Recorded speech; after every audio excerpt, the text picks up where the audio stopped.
Hi, this is Tony Shahidi from IPM, and this is the third session and last session of milling this cylinder port 5 axis. Uh, last session we finished all the roughing from both ends, and all we do right now is pretty simple actually. You probably know that already, but all you have to do, you go to the roughing up, right click, and drag it underneath and say copy after, and then it gives you this. So then what you have to do, go to parameters, open it up, and change it from rough to finish. And in reality, there's nothing you have to do except one little thing.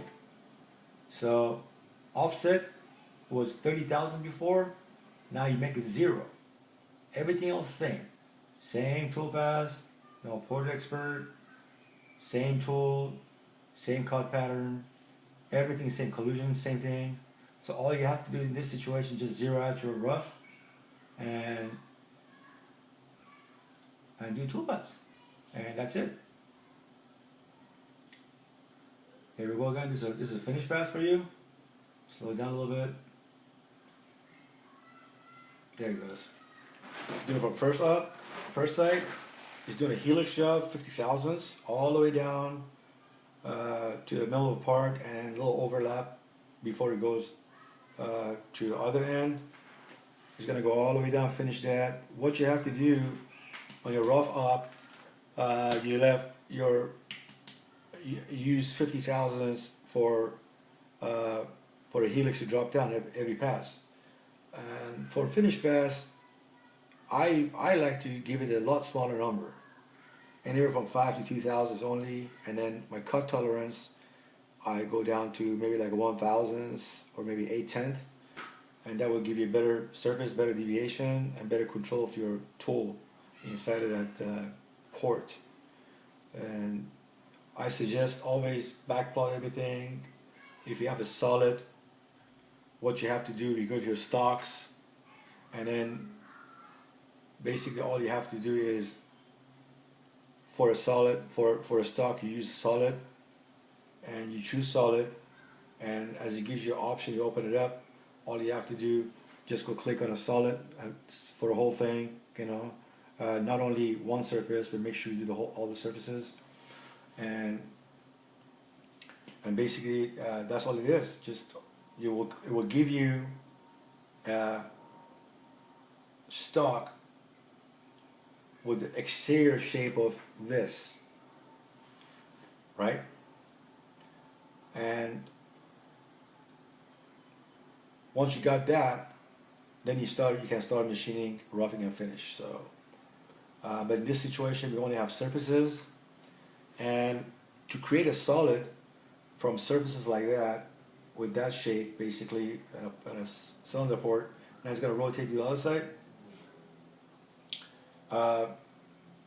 To create a solid from this type of surface, complex surfaces, Mastercam usually can't handle that. So as it creates a solid, sometimes rips out some of the surfaces around here, sometimes the other end. Like for example, this little triangle shape all the way down, you're probably going to rip that out.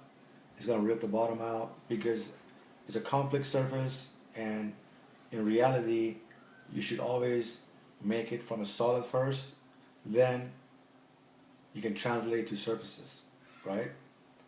Create surface from all solids, right? Done. So, or create or solid from surfaces. And in this situation, solid from surfaces is not going to work, and I've tried it.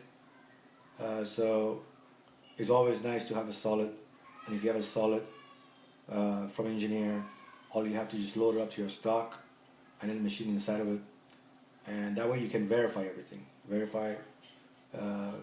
Use a verified mode, you know.